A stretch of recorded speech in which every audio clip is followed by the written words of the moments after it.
सुप्रभात दोस्तों, welcome to S2 classes, Subra Saraswati classes. तो आज की क्लास में वो जो हमने आपको लास्ट क्लास में कंसंट्रेशन टर्म्स पढ़ाई थी, जिसके अंदर weight by weight percentage, weight by volume percentage, volume by volume percentage, parts per million, parts per billion, molarity, molality, mole, mole fraction और डेंसिटी, ये सारी कहानी समझाई थी। और उसके साथ साथ क्लास 11th के 3-4 क्वेश्चंस करके दिखाए थे, जिसमें हमने आपको पेज नंबर क्लास 11th के 11th और 12th दोनों का क्वेश्चन हमें करना है इस टॉपिक के रिगार्डिंग। और 11th के पहले chapter some basic concept of chemistry में ये टॉपिक है, और 12th का दूसरा चैप्टर सॉल्यूशन में ये टॉपिक है। अगर आपने लास्ट वीडियो नहीं देखा है तो उसके लिए बता देते हैं, देखा है तब तो कोई प्रॉब्लम नहीं है। तो उसमें हमने आपको पेज नंबर 23 क्लास 11th के प्रॉब्लम नंबर 1.6 समझाई, फिर पेज नंबर 24 के प्रॉब्लम नंबर 1.7 और 1.8 को समझा दिया था लास्ट क्लास में। फिर हमने बैक एक्सरसाइज के पेज नंबर 25 के क्वेश्चन नंबर 1.5 को समझा दिया था, पेज नंबर 26 के 1.6 बैक एक्सरसाइज का समझा दिया था ये सारी क्वेश्चंस लास्ट एक्सरसाइज में, यानी लास्ट की क्लास में। उसके बाद हम आए थे बैक एक्सरसाइज के पेज नंबर 26 और 1.11 एंड 1.12 ये दोनों समझाए थे। उसके बाद हमने वीडियो को स्टॉप कर दिया था क्योंकि वो 2 घंटे हो गए थे। तो आज की क्लास में बचे हुए क्वेश्चंस जो है वो समझाते हैं, थ्योरी आप ऑलरेडी जानते हो। तो क्लास 11th के रिगार्डिंग एक क्वेश्चन बच गया है पेज नंबर 26 का 1.17, फिर एक 1.25 और एक पेज नंबर 28 का 1.29। ये 3 क्वेश्चन बच गए हैं क्लास 11th के, और उसके बाद कुछ क्लास 12th के क्वेश्चन हैं जो सॉल्यूशन चैप्टर में दिए गए हैं। उन सबको करते हुए इस वीडियो को हम कंप्लीट करेंगे, ठीक है। तो शुरू करें आज की क्लास। चलिए सर शुरू कीजिए। अब सबसे पहले हम page number 26 class 11th some basic concept of chemistry के क्वेश्चन नंबर 1.17 को लेकर आए। क्वेश्चन नंबर 1.17 को आराम से समझेंगे, चीजों को जानेंगे, कंफ्यूज नहीं करेंगे, हम बहुत प्यार से आपको समझाने की कोशिश करेंगे। चलिए, तो सबसे पहले क्वेश्चन नंबर 1.17 को पढ़ते हैं। तो आप लोगों का तहे दिल से स्वागत है हमारे यूट्यूब चैनल S2 क्लासेस में। तो अब यहाँ पे क्वेश्चन दिया हुआ है, a sample of drinking water was found to be severely contaminated with chloroform। कहीं पे कोई पीने का पानी है, उस पीने के पानी में क्लोरोफॉर्म का कुछ मात्रा पड़ गया, जिसकी वजह से वो पानी खराब कंटामिनेटेड हो गया है, ठीक है। Suppose to be carcinogenic in nature, जिसकी वजह से वो अपने नेचर में कैर्सोजेनिक हो गया है। The level of contamination was 15 ppm by mass. जो लेवल ऑफ कंटामिनेशन है क्लोरोफॉर्म CaCl3 का, वो 15 ppm बाय मास है। पहले क्वेश्चन में कहता है express this in percent by mass, और दूसरे में determine the molality not molarity, molality of chloroform in the water sample. Question को धीरे धीरे बारीकी से समझते हैं। हमारे पास सबसे पहला इस पूरे डाटा गिवन में 1.17 क्वेश्चन नंबर में, जो कि पेज नंबर 26 के क्लास 11th के पहले chapter some basic concept of chemistry का है, वहां पर दिया हुआ है 15 ppm बाय मास। इसका मतलब क्या हुआ? इसका मतलब हुआ कि 15 ग्राम ऑफ सॉल्यूट, और वो सॉल्यूट क्या है हमारे पास? CaCl3 is present in 10⁶ gram of solution. क्योंकि हमने पढ़ा है कि ppm का जो फॉर्मूला होता है, इसको हम कहते क्या है? पार्ट्स पर मिलियन, और इसका जो फॉर्मूला होता है वो होता है mass of solute upon mass of solution, जो कि वेट बाय वेट परसेंटेज का भी इतना ही होता है। लेकिन वेट बाय वेट परसेंटेज में यहां हम 100 से मल्टीप्लाई करते हैं, लेकिन ppm में यहां हम 10⁶ से मल्टीप्लाई करते हैं। तो यहां से हमें मिला कि 15 ग्राम CaCl3 प्रेजेंट है कितने ग्राम सॉल्यूशन में? 10⁶ ग्राम, मतलब 1 2 3 4 5 6 ग्राम ऑफ सॉल्यूशन, यानी 1 मिलियन सॉल्यूशन में, 1 मिलियन ग्राम सॉल्यूशन में 15 ग्राम CaCl3 प्रेजेंट है। पहले क्वेश्चन में कहता है, पहले पार्ट में, कि express this in percent by mass, यानी परसेंट बाय मास कह लो, या इसको दूसरे तरीके से मास परसेंटेज कह लो, या इसको दूसरे तरीके से मास परसेंटेज कह लो, या इसको तीसरे तरीके से वेट बाय वेट परसेंटेज कह लो। तीनों का मतलब तो एक ही होता है, बता भी दिया था हमने। ये पीपीएम डिलीट करें, हटा देते हैं, ठीक है। आराम से इस क्वेश्चन को बहुत बारीकी से समझना, थोड़ी सी गलती बड़ी मिस्टेक हो सकती है। देखो कितना प्यार से क्वेश्चन को समझेंगे। तो इसका फॉर्मूला होता है हमारे पास mass of solute upon mass of solution into 100। मास ऑफ सॉल्यूट क्या है हमारे पास, पीपीएम की मदद से हमने क्या निकाला, 15 gram, upon mass of solution क्या है, 10 to the power 6 gram into 100। ये ग्राम ने ग्राम को मारा, और ये हो जाएगा 15 अपॉन 10 टू द पावर 6 का मतलब 1 2 3 4 5 6 इंटू 100। ये जीरो ने इस जीरो को काटा, इस जीरो ने इस जीरो को काटा, तो ये कितना बचा, 1 2 3 4। तो इसको हम लिख सकते हैं कि वेट बाय वेट परसेंटेज आया 0.1234%। ये पहला क्वेश्चन का आंसर हो गया। अब हमें कहता है मोलालिटी निकालो। अब देखो गलती आप क्या करोगे सो हम बताते हैं, और हम उसको सही बनाएंगे, लेकिन आप गलती क्या करोगे वो समझना। अब हमें इसी के दूसरे पार्ट में कहता है कि आप मोलालिटी निकाल के बताओ। क्या निकाल के बताओ, मोलालिटी। तो मोलालिटी का आपने फॉर्मूला पढ़ा है, number of moles of solute divided by mass of solvent, और वो सॉल्वेंट किस में रहना चाहिए, इन केजी में, ठीक है। अब जब आप बच्चे निकालेंगे, सबसे पहले तो आप निकालोगे क्या, number of moles of solute. तो आप कहोगे कि number of moles of solute होता है गिवन मास अपॉन मोलर या मॉलिक्यूलर मास। किसका निकाल रहे हैं, तो सॉल्यूट है हमारे पास CHCl3, तो हम इसका मोलर मास निकाल लेते हैं। तो इसका जब हमने मोलर मास निकाला तो आया CHCl3, कार्बन की होती है 12, हाइड्रोजन की होती है 1, क्लोरीन की होती है 35.5, वैल्यू डाली तो 12 प्लस 1 प्लस 3 क्लोरीन है तो 3 इंटू 35.5। इसको सॉल्व किया तो 12 प्लस 1 प्लस 5 3 जा 15, 5 3 जा 15, 1 16, 3 3 जा 9, 106। इसको ऐड किया तो 0.5 61729 119। और हमने बोला था कि जब भी आप मोलर मास निकालो तो उसका जो यूनिट डालो वो ग्राम पर मोल में डालो। अब सवाल उठता है कि नंबर ऑफ मोल्स निकालने में गिवन मास क्या लिखे।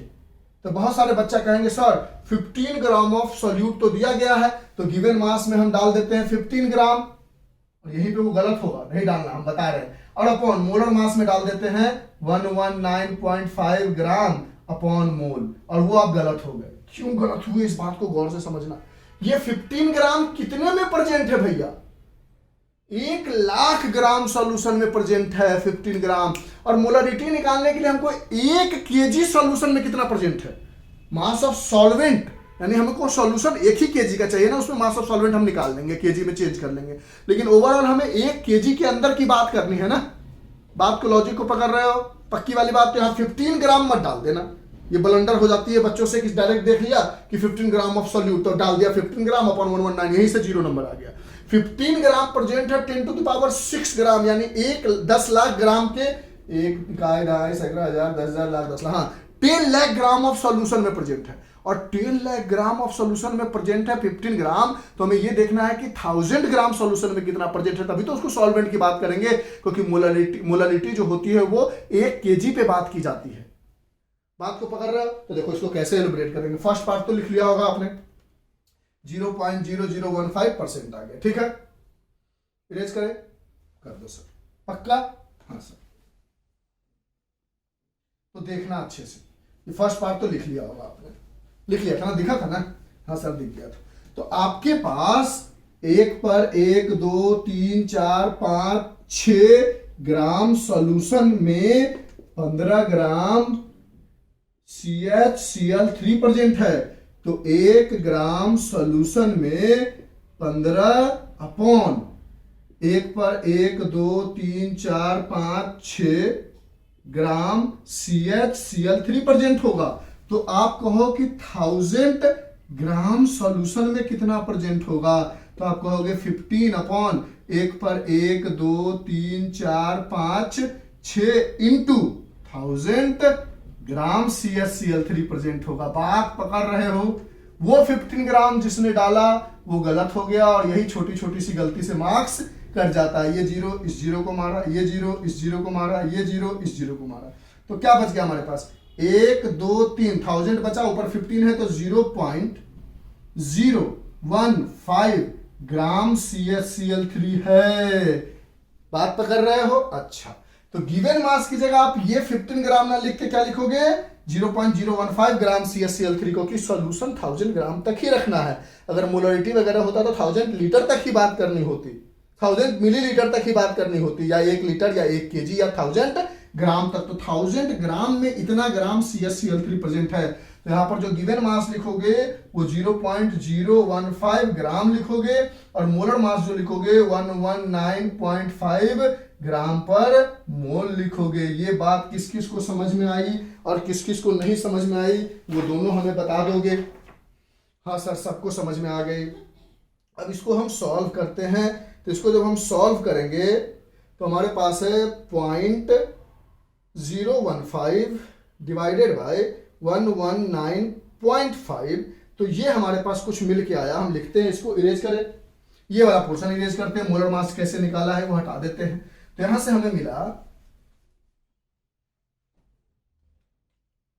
Number of moles of solute, और जो सॉल्यूट है हमारे पास CHCl3, इन दोनों को जब डिवाइड किया तो ये हमें 0.015 अपॉन, हाँ ये हमें मिल गया 0.1230125 मोल। इतना मोल मिला हमें नंबर ऑफ मोल्स। तो number of moles of solute की जगह तो हम ये डाल देंगे। अब मास ऑफ सॉल्वेंट चाहिए, और मास ऑफ सॉल्यूशन है आपके पास कितना? 1000 ग्राम आप लेके चले हो, और मास ऑफ सॉल्यूट कितना है आपके पास? इतना। तो 1000 में से इतना माइनस करोगे तो वो मास ऑफ सॉल्वेंट आएगा। बारीकी से पकड़ना है, लिखते चलो, इरेज करते चलते हैं। ये ऊपर वाला हटा दे। यहां से आप निकालोगे मास of solvent, mass of solvent चाहिए ना आपको, देख रहे हो ना, मास ऑफ सॉल्वेंट चाहिए, और आपके पास मास ऑफ सॉल्यूशन आपने कितना माना है? 1000 ग्राम, और उस 1000 ग्राम में मास ऑफ सॉल्यूट कितना है? 0.015 ग्राम। अब इन दोनों को माइनस करोगे तो 1000, बहुत बढ़िया क्वेश्चन था ये, 0.0, इसलिए तो हम क्वेश्चन बनाते, ये आएगा 999.985 ग्राम, और आपको चाहिए किसमें? केजी में।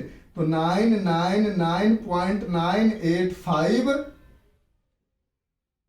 अपॉन 1000 करोगे तो ये केजी में चेंज होगा, 3 है डेसिमल आ जाएगा, तो 0.9999985 ऐसा कुछ आएगा। इसको अप्रोक्सीमेटली 1 केजी मान ले तो चलेगा। देखो ना, 0.99999 है, तो अप्रोक्सीमेटली इतना लंबा कैलकुलेशन क्यों करें? तेज है? अच्छा, आप तेजू महाराज हो। हाँ, तो इसको लंबा कैलकुलेशन नहीं करेंगे, इसको इरेज करते, number of moles of solute, हाँ सर कर दो। अब यहां से हमने देखा कि मास ऑफ सॉल्वेंट जो है वो लगभग अगर पूरी वैल्यू डाले तब भी वही लगभग हमारे पास आता है 1 केजी। तो number of moles of solute की जगह 0.0000125 मोल अपॉन मास ऑफ सॉल्वेंट की जगह 1 केजी हमने देखा तो लगभग 1 केजी आया, यानी मोलैलिटी स्मॉल एम से करते हैं ना, तो ये कितना आ गया? 0.0000125, और स्मॉल एम क्यों? क्योंकि मोल पर केजी आ गया। इसको लिखो तो 1.25 into 1 2 3 4 10 to the power -4 molality. किस किस को ये क्वेश्चन समझ में आया? पक्की वाली बात बोलो, श्योर शॉट। एक बार कैलकुलेशन देख ले, सही है। 1.25 इंटू 10 टू पावर -4 मोलैलिटी। अच्छा क्वेश्चन था। अच्छे से बारीकी से समझोगे तो कोई क्वेश्चन में जान नहीं था। अगर डाउट हुआ होगा तो दोबारा आप हमसे पूछ सकते हो। कैसे कैसे से हमने चीज़ों को की। बहुत सारे बच्चे का ये शिकायत होता है कि सर आप लंबा वीडियो बनाते हो तो समझ नहीं आता है, क्या किया जाए, बहुत मन नहीं करता है पढ़ने का। तो जिंदगी में हमेशा पर्पस क्लियर होना चाहिए कि किसी भी काम को आप क्यों कर रहे हो। ठीक, अगर सपोज करो आपको हम बोले कि चलती हुई आग पे चलो, जलती हुई आग पे, अगर मान लो कहीं पे आग लगी हुई है और कोयले बिखरे हुए उस पे चलो, तो आप नहीं चलोगे। लेकिन अगर आपको हम मोटिवेट कर दे कि वो कोयले पे चलने पर हम आपको 1 लाख रुपए देंगे या 1 करोड़ रुपए देंगे या 2 करोड़ रुपए देंगे, तो आप चल लोगे। उसी जगह हमने कहीं किसी बिल्डिंग में आग लगा दी, बोले उस बिल्डिंग में घूम के आओ, आप जाओगे? नहीं जाओगे। लेकिन बोल दे कि आपकी बच्ची या आपका मम्मी पापा उस बिल्डिंग के अंदर बैठे हैं और आपको उसको बचाना है, तो आप देखोगे आग लगी हुई है? नहीं, पागल की तरह दौड़ते हुए जाओगे और बचा कर लेकर आओगे। तो लाइफ में वीडियो लंबा हो, छोटा हो, बहुत सारी चीजें पढ़नी हो, नहीं समझ में आ रही हो, ये सब एक्सक्यूजेज है। लाइफ में हमेशा हमेशा पर्पस अगर आपका क्लियर है, अगर आपको डॉक्टर बनना है, आपको 12th में 90% लाना है, आपको इंजीनियर बनना है, तो आपका पर्पस इंजीनियर बनना है। उसके लिए आपको 10 घंटे पढ़ना पड़ता है या 20 घंटे, वो सब बैक चीजें हैं, वो करनी है तो करनी है, नो एक्सक्यूजेस। ठीक है, तो ये सब कोई मोटिवेशन हमको चाहिए नहीं। अगर हमारा पर्पस क्लियर है किसी के भी लाइफ में, अगर उसका पर्पस क्लियर है तो उसको मोटिवेशन की कभी जरूरत ही नहीं पड़ती कि ये इतना लंबा कैसे पढ़ेंगे, ये कैसे समझेंगे। वो ऑटोमेटिकली करता ही करता है, क्योंकि उसका पर्पस क्लियर है कि भैया हमको नीट फोड़ना है या हमको IIT फोड़नी है या हमको 12th फोड़ना है। ठीक है, ये क्वेश्चन बहुत अच्छा था। जिन जिन बच्चों को समझ में आया वो बताना, इसको लिख लो। अब हम आगे बढ़ते हैं, इरेज करें। बारीकी से इसको समझना तो अच्छे से समझ में आ जाएगा। ठीक है, इरेज कर दे इसको। अब आते हैं हम नेक्स्ट क्वेश्चन पे। तो ये 1.17 था बैक एक्सरसाइज क्लास 11th के। तो लाइफ में हमेशा आप अपना पर्पस और रीजन, उस पर्पस के करने के पीछे का रीजन ढूंढ लो। Why you are doing this. अगर वो जो पर्पस है, वो जो रीजन है, वो अगर क्लियर है कि करना है तो करना है, तो फिर आपके लाइफ में कितनी भी बाधाएं आ जाए, कितनी भी प्रॉब्लम आ जाए, कितने भी आप वो काम में फेल कर रहे हो, विश्वास करो आप एक दिन उस काम में आप जरूर प्रोग्रेस करोगे और जरूर आगे बढ़ोगे। अगर आपका पर्पस पूरी तरह से क्लियर है कि भैया ये काम हमें क्यों और कब और कैसे करना है। तो पहला 1.17 कंप्लीट। अब 1.25 में आते हैं। कहता है how 0.5 mole Na2CO3 and 0.5 molarity, capital M का मतलब मोलरिटी, Na2CO3 डिफरेंट। तो सबसे पहले 0.50 मोल Na2CO3 का मतलब निकालते हैं। तो यहां से हम कहेंगे कि हमारे पास एक फॉर्मूला है, mole is equal to given mass upon, molar कह लो या मॉलिक्यूलर कह लो, सब एक ही चीज है, मॉलिक्यूलर मास। तो सबसे पहले हम बोलेंगे मोल की जगह है 0.50 is equal to given mass को x मान लेते हैं अपॉन मॉलिक्यूलर मास निकालना है हमें। क्या निकालना है? मॉलिक्यूलर मास किसका निकालना है? Na2CO3। Na का होता है 23, C का होता है 12, O का होता है 16। तो निकालोगे तो 23 इंटू 2 प्लस 12 प्लस 16 इंटू 3। ठीक है, इसमें कोई दिक्कत नहीं है। तो ये हो जाएगा 46 प्लस 12 प्लस 48। इसको करोगे तो 8 2 10 6 16 6 4 4 8 1 9 1 10 106 ग्राम पर मोल। यहां डालोगे 106 ग्राम पर मोल। यहां से इसको इधर मल्टीप्लाई करोगे, मोलिकुलर मास हटा दो सर, पक्का याद रखना 106 ग्राम पर मोल होता है। अब यहां से इसको इधर लाओगे तो यहां से आपको गिवन मास ऑफ Na2CO3 क्या आएगा? 0.50 इंटू ग्राम, सॉरी 0.50 मोल है ना, ये 0.50 मोल इंटू 106 ग्राम पर मोल। मोल ने मोल को मार दिया तो गिवन मास का जो भी आंसर आएगा ग्राम में, डेसिमल हटाया, नीचे में 100 आ गया, ये जीरो कट गया, 5 2 जा 10 कट गया, 2 5 जा 10, 2 3 जा 6, यानी 53 ग्राम ऑफ Na2CO3, यानी 0.50 मोल में 53 ग्राम ऑफ Na2CO3 पाया जाता है। अब कहता है 0.50 मोलरिटी का क्या मतलब है, देखते हैं। क्वेश्चन पूछा है तो देख लेते हैं क्या मतलब। अब दूसरा पार्ट है हमारे पास इसी का 0.50 मोलरिटी ऑफ Na2CO3। तो मोलरिटी का फॉर्मूला जानते हो कि number of moles of solute upon volume of solution in litre. तो कह सकते हो कि 0.50 mole of Na2CO3 is present in 1 liter या 1000 मिलीलीटर ऑफ सॉल्यूशन। अब इसी को कोई दूसरा बच्चा अगर दूसरे तरीके से लिखना चाहता है तो वो निकाल चुका है कि 0.50 मोल में 53 ग्राम Na2CO3 होता है। तो इसी बात को वो ऐसे भी कह सकता है 53 gram of Na2CO3 is present in 1 liter या 1000 मिलीलीटर ऑफ सॉल्यूशन। तो 0.50 मोल ऑफ Na2CO3 का मतलब ये हुआ और 0.50 मोलरिटी ऑफ Na2CO3 का मतलब ये हुआ। ये दोनों बातें लिख दो, अपने आप को समझने वाला समझ जाएगा कि क्या डिफरेंस है, क्या कॉमन है। लिख लो इसको, चीजें पकड़ रहे हो अच्छे से। 1.17 नंबर क्वेश्चन बहुत अच्छा था। चलो लिखो इसको, फास्ट लिखो। नोट डाउन कर लिया होगा आप लोगों ने, आगे बढ़े। हाँ सर कर लिया, ओके। चलिए तो अब हम आगे बढ़ते हैं। तो 11th क्लास का अब सिर्फ एक ही क्वेश्चन बचा है, उसको बताते हुए क्लास 12th के क्वेश्चन पे आ जाएंगे। हम चाहते तो इसको एक वीडियो में कर लेते, लेकिन नहीं किया। आप समझ ही रहे हो 2 घंटा हो जाता है तो आप लोग हो जाते हो इरिटेट। अरे सर 2 घंटे क्यों पढ़ाते हो, 1 घंटे 1.5 घंटे करो। तो हमने सोचा नहीं चलो 2 घंटे तो कम से कम करना है। तो आते हैं अब हम लास्ट क्वेश्चन क्लास 11th के लास्ट, मतलब ये लास्ट वीडियो मत समझ लेना, अभी 12th का पूरा क्वेश्चन बचा है, ठीक है सर। तो ये है हमारे पास पेज नंबर 28 का क्वेश्चन नंबर 1.29। कहता है calculate the molarity of solution of ethanol in water.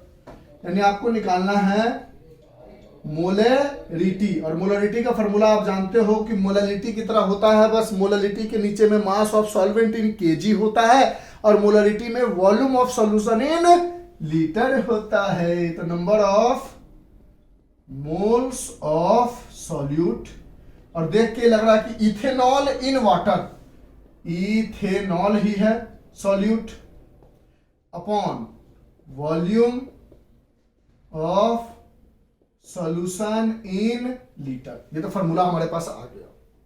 अच्छा, कहता है in which mole fraction of ethanol is given by 0.40 और डेंसिटी ऑफ वाटर। मतलब mole fraction of C2, ethanol का फॉर्मूला जानते हो ना, C2H5OH होता है। तो मोल फ्रैक्शन ऑफ इथेनॉल दिया हुआ है, क्या दिया हुआ है 0.040, और दूसरी चीज दी गई है डेंसिटी ऑफ वाटर। कहता है डेंसिटी ऑफ वाटर को 1 ले लो। तो डेंसिटी ऑफ वाटर को 1 लेने का मतलब 1 ग्राम पर सेंटीमीटर क्यूब या 1 kg पर मीटर क्यूब, किसी भी लेके बढ़ सकते हो। हम 1 ग्राम पर सेंटीमीटर क्यूब लेके बढ़ते हैं क्योंकि ज्यादातर बच्चों को यही याद रहता है। तो ये सारी चीज, ये 2 चीजें हमें गिवन है और ये निकालना है, ठीक है। तो अब हम देखते हैं कि सर मोल फ्रैक्शन है और हमें चाहिए number of moles of solute, यानी मोल फ्रैक्शन की मदद से किसी तरीके से हमें मोल्स निकालना है। किसका? C2H5OH का। डेंसिटी दिया हुआ है 1 ग्राम पर सेंटीमीटर क्यूब। अच्छा देखते हैं, और एक बात और ऑलरेडी जानते हो आप कि 1 सेंटीमीटर क्यूब में 1/1000 लीटर होता है, ये बात तो आप जानते हो। दूसरी चीज जानते हो 1 मीटर क्यूब में 1000 लीटर होता है, और तीसरी चीज जानते हो कि 1 डेसीमीटर क्यूब में 1 लीटर होता है। ये सारी बातें आप ऑलरेडी हम बता चुके हैं। अब हम अपनी प्रोसीडिंग करते हैं ताकि इस क्वेश्चन के लास्ट तक कैसे पहुंचे।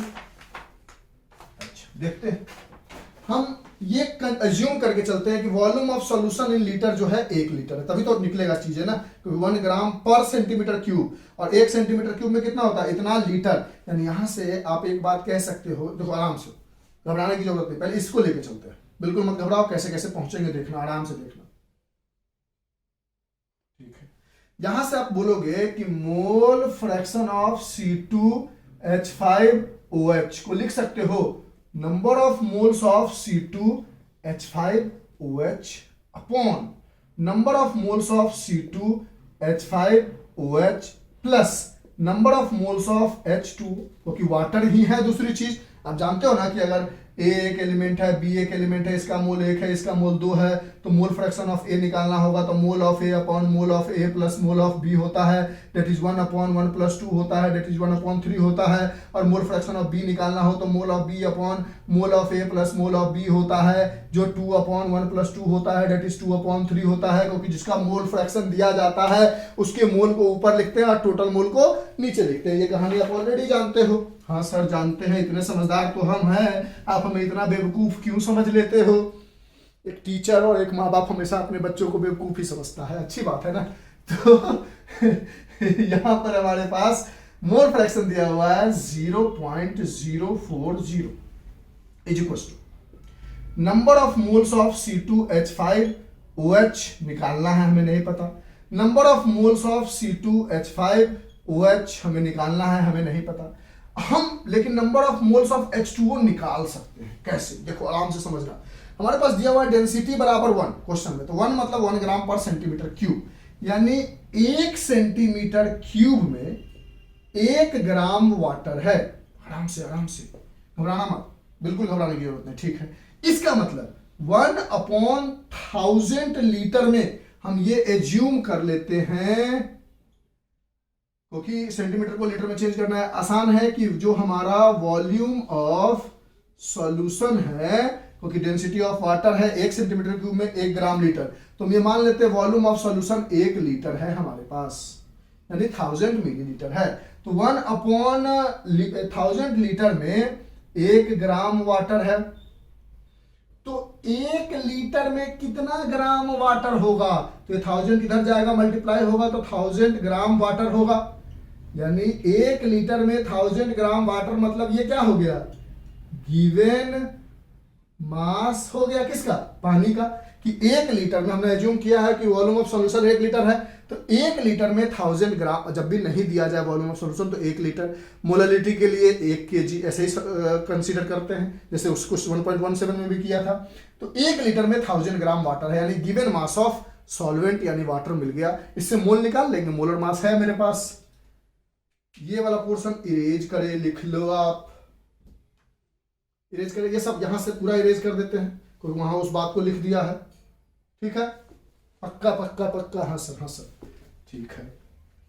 अब देखो कहानी को आगे बढ़ाते हुए, अब यहां से अगर हम कहें कि हमें निकालना है number of moles of H2O, तो हम बोलेंगे गिवन मास है हमारे पास 1000 ग्राम अपॉन मोलर मास वाटर का सब जानता है 18 ग्राम होता है, ग्राम में ग्राम पर मोल होता है, ठीक है, सब जानता है। तो हम निकालना चाहो तो निकाल लो, हाइड्रोजन का 1 होता है, ऑक्सीजन का 16 होता है, तो H2O का सब जानता है। तो क्यों बता रहे हो सर, लो ना 2 मिनट में तो हो गया, तो 18 ग्राम पर मोल हो गया, ठीक है। डाला, इसको जब डिवाइड किया तो 55.55 मोल हो गया। एक बात चाहो तो आप याद कर लो कि जब भी वाटर की डेंसिटी 1 हो तो उसका मोल जो होता है वो 55.55 मोल ही होता है, याद भी कर सकते हो जब डेंसिटी 1 हो। तो number of moles of water की जगह ये डाल दे कोई दिक्कत नहीं सर, तो यहां डाल दिया 55.55, ठीक। अब ये सारी कहानी हटाए जो वहां तक पहुंचने के लिए हमने की थी, लिख लो, क्योंकि यहां तक पहुंच गए, ये सारी कहानी कैसे कैसे पहुंचे वो समझा दिया। अब इरेज कर दे, सबको कर दो सर। अब देखो, और यहां से बस कैलकुलेशन का खेला है। अब यहां से हम क्या करेंगे, इस जगह से कि इस पूरे को इधर मल्टीप्लाई करेंगे तो क्या होगा 0.40 ब्रैकेट में आएगा number of moles of C2H5OH plus 55.55, ये पूरा इधर आके मल्टीप्लाई होगा, इक्वल्स टू ऊपर में बचेगा number of moles of C2, बच्चा समझ गया है, C2H5OH। अब इसको अंदर मल्टीप्लाई करोगे तो 0.40 number of moles of C2H5 OH plus 55.55 into 0.40 था ना, 0.040 था, सॉरी 0.040, यहां पर भी 0.040 देखो ना, ठीक है, into 0.040 is equal to number of moles of C2H5 OH करोगे। अब इस पूरे टर्म को उधर लेके जाओगे तो ये 1 है, ये इतना है, देखो आराम से समझेंगे। तो इन दोनों को मल्टीप्लाई करोगे तो कितना आएगा, एक सेकेंड मल्टीप्लाई कर लेते हैं हम।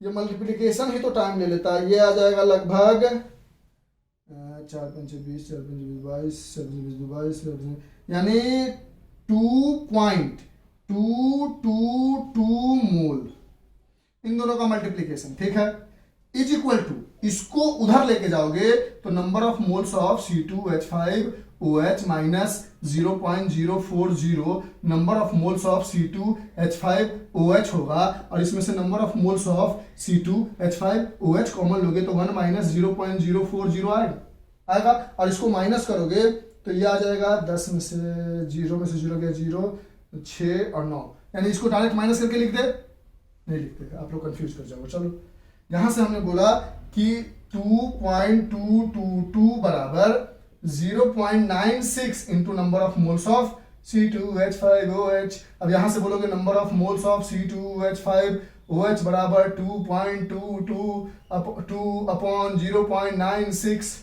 जो भी आएगा वो मोल में आंसर आएगा। तो यहां से नंबर ऑफ मोल्स निकालोगे, डिवाइड करोगे तो ये आ जाएगा, ठीक, ये आ जाएगा 2.314 मोल। अब इन दोनों को डिवाइड करके मोल मिल गया, और ये मोल कितना मिला है, C2H5OH का। फॉर्मूला में किसका चाहिए, number of moles of solute ethanol का मिल गया। और volume of solution in litre कितना लिया था आपने, 1 लीटर में ही तो निकाला था, कहानी खत्म। यहां पर डालोगे 2.314 मोल अपॉन वॉल्यूम की जगह कंसीडर क्या किया था, 1 लीटर, 1 से डिवाइड करो तब भी आ जाएगा 2.314 molarity. And this is all about question number 1.29। समझ में आया? हाँ सर, थोड़ा थोड़ा तो समझ में आ रहा है, तो धीरे धीरे प्रैक्टिस करोगे तो और समझ में आ जाएगा। नोट डाउन कर लो इसको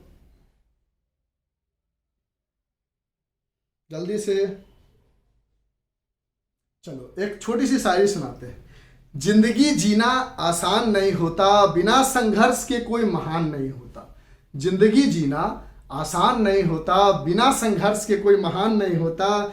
जब तक ना पड़े हथौड़ों की चोट, तब तक पत्थर भी भगवान नहीं होता। वक्त से, दूसरा समझ गए इस बात को, दूसरा सुनो। वक्त से लड़कर जो नसीब बदल दे, इंसान वही जो तकदीर बदल दे। कल क्या होगा कभी मत सोच, क्या पता कल खुद अपनी तस्वीर बदल दे। वाह, चलिए सर 11th क्लास का क्वेश्चन बता के आपने काफी कुछ समझा दिया। चलो लिखो इसको फास्ट। लिख लिया? चलिए अब इस तरह से क्लास 11th की सारे क्वेश्चंस हमने बता दिए। कुछ क्वेश्चंस हमने लास्ट वीडियो में भी आपको अच्छे से समझाई थी, जहां पे हमने थ्योरी वगैरह बताई थी, उसी के साथ क्वेश्चन बता रहे थे, तो हमने आपको वो क्वेश्चन समझा दिए थे। अब हम शुरू करने जा रहे हैं क्लास 12th में दिए गए क्वेश्चंस, जो कि चैप्टर नंबर 2 में है। और इस बार जो बच्चे एग्जाम दे रहे हैं उसके लिए चैप्टर नंबर 1 तो रिलेटेड ही है, यानी समझ लो उसके लिए पहला चैप्टर ही है, बस एनसीईआरटी में दिखाने के लिए चैप्टर नंबर 2 है। तो चैप्टर नंबर 2 के पेज नंबर 38 पे आ जाओ। पहला या दूसरा पेज होगा उस चैप्टर का। उसके पेज नंबर 38 में एक एग्जाम्पल दिया हुआ है 2.1। इस एग्जांपल में दिया हुआ है calculate the mole fraction of ethylene glycol, formula में दिया हुआ है, in a solution containing 20% of ethylene glycol by mass. ओहो, बात पकड़ रहे हो, यानी आपके पास दिया हुआ निकालना है मोल फ्रैक्शन ऑफ C2H5OH। और जब कुछ भी नहीं दिया जाए कि सॉल्यूशन किस किस से मिलके बना है, सिर्फ सॉल्यूट का पता हो कि C2H5OH है, तो दूसरा अपने आप क्या मान लेते हैं, वाटर। तो अभी देखा कि मोल फ्रैक्शन ऑफ C2H5OH अपॉन, यहाँ क्या लिखोगे, mole of C2H5OH plus mole of water. अब यहाँ वाटर का मत डाल देना है, तो 55.55, यहाँ अलग कहानी है, डेंसिटी की कहानी होगी तभी वो डालना, समझ रहे हो ना। यहाँ पर आपके पास दिया हुआ है 20% C2H5 है या 6 है, सॉरी ये इथिलीन ग्लाइकोल है। हम लास्ट क्वेश्चन बनाते बनाते इथिलॉल लिख रहे हैं, ठीक है, इसमें कंफ्यूजन न मत करना। C2H6 OH है, लास्ट वाले क्वेश्चन में C2H5 OH था, ठीक है, OH भी नहीं है भाई, sorry sorry sorry sorry, question उल्टा पुल्टा मत पढ़ो सर, क्या है फॉर्मूला देखो, कब बनाओ, कुछ भी मत लिखो, सॉरी माय मिस्टेक। देखो 2.1 पेज नंबर 31 कहता है कैलकुलेट द मोल फ्रैक्शन, अभी लास्ट क्वेश्चन बनाया ना तो जल्दीबाजी हो गया। मोल फ्रैक्शन ऑफ इथिलीन ग्लाइकोल यानी मोल फ्रैक्शन ऑफ C2H6O2, ठीक है, इसको क्या लिखोगे, mole of C2H6O2 upon mole of C2H6O2 plus mole of, ये तो कंडीशन ठीक है कि जब कुछ नहीं दिया हुआ हो तो आप समझ लो कि वो वाटर है, दूसरा चीज किससे मिलके सोल्यूशन बन रहा नहीं है तो वाटर को एज्यूम करेंगे। यहां पर आपके पास दिया हुआ है 20% ऑफ C2H6O2, सही लिख रहे हैं ना, C2H6O2 C2H6O2 C2H6O2 by mass,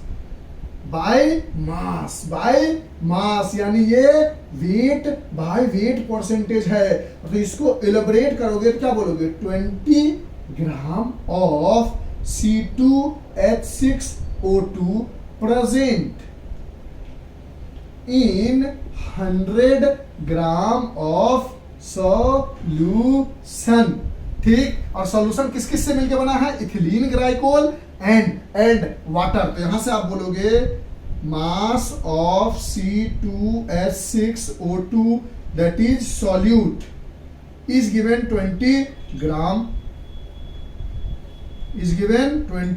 ग्राम, और इसका मोलर मास निकाल लो, क्या निकाल लो, मोलर मास। तो मोलर मास निकालोगे तो कार्बन का होता है 12, H का होता है 1 और ऑक्सीजन का होता है 16। तो यहाँ डालोगे तो 12, 2 कार्बन है तो इंटू 2 प्लस 1 इंटू 6 हाइड्रोजन है तो इंटू 6 प्लस 16 इंटू 2 ऑक्सीजन है तो इंटू 2। इसको सॉल्व करोगे तो 24 प्लस 6 30 प्लस 32, ये कितना आ जाएगा, 6 4 10 30 30 60, 62 ग्राम पर मोल आ गया आपका molar mass of ethylene glycol. और गिवन मास है इथिलीन ग्लाइकोल का, तो इससे मोल निकाल लोगे और हटाते हैं इसको, आराम से समझ गया, हाँ बुझ रहे हैं आपको समझ में आ गया। यहां से अगर आपसे कोई बोले मास ऑफ सॉल्वेंट बताओ जो कि वाटर है, जो कि गिवन मास पूछे, तो आप बोलोगे 100 ग्राम का सोल्यूशन है जिसमें 20 ग्राम इथिलीन ग्लाइकोल है, यानी 80 ग्राम वाटर रहा होगा। कितना ग्राम रहा होगा, 80 ग्राम रहा होगा। और हम जानते हैं कि मोलर मास ऑफ H2O जो होता है वो 18 ग्राम होता है। तो यहाँ से सबसे पहले इन दोनों की मदद से हम नंबर ऑफ मोल्स निकालेंगे C2H6O2 का। तो गिवन मास है 20 ग्राम अपॉन मोलर मास है 62 ग्राम पर मोल को किसकी यूनिट लिखते हैं, पर मोल में, तो जो भी आंसर आएगा मोल में आएगा। इसका निकालेंगे number of moles of H2O, तो बोलेंगे कि ये है हमारे पास गिवन मास है 80 ग्राम, मोलर मास है 80 ग्राम पर मोल, क्योंकि मोलर मास ग्राम पर मोल में आता है, तो जो भी आंसर आएगा वो मोल में आ जाएगा। अब हम दोनों को कैलकुलेट करके आपको मोल बता देते हैं, उसके बाद मोल फ्रैक्शन निकालना आसान होगा। तो 20/62 करोगे तो 0.322 आएगा, और 80/80 करोगे तो 4.44 मोल आएगा, 4.44 आएगा। अब यहाँ से आप सब लिख लो, लिखो जल्दी लिखो, लिख लिया, ये सब हटा दे, ये और ये रहने देंगे क्योंकि मोल की जरूरत है, इधर से हटा देते हैं, लिख लिया सर।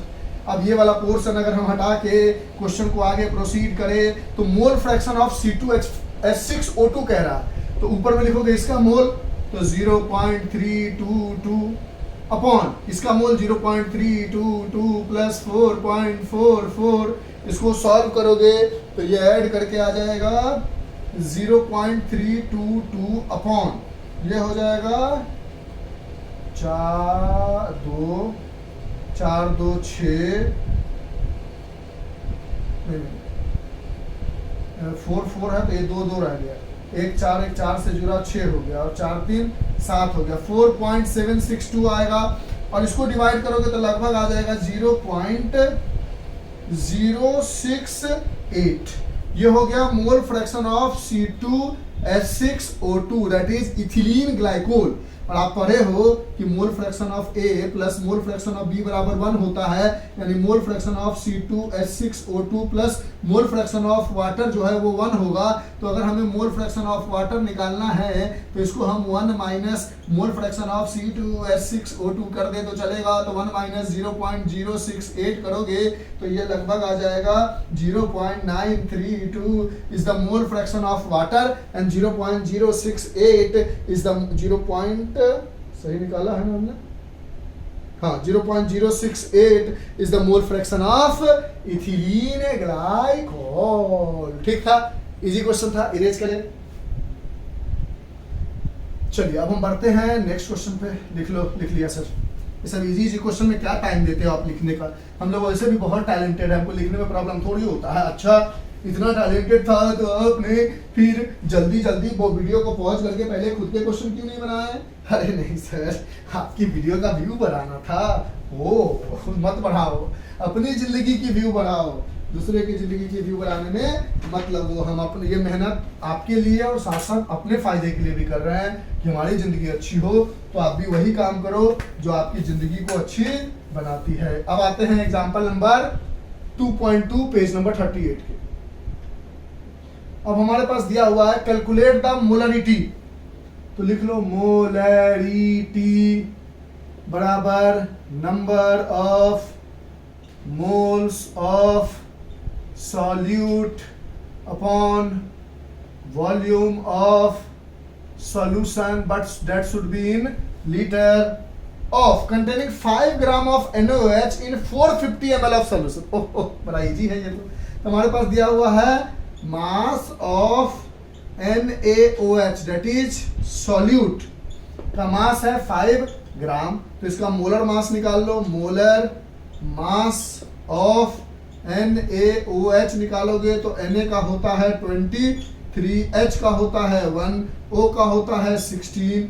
तो ये आ जाएगा 23 प्लस 1 प्लस 16, 6 3 9 1 10 2 1 3 1 4, 40 ग्राम आ गया इसका मोलर मास। तो यहां से निकाल लो number of moles of solute and that solute is NaOH जो ऊपर में चाहिए।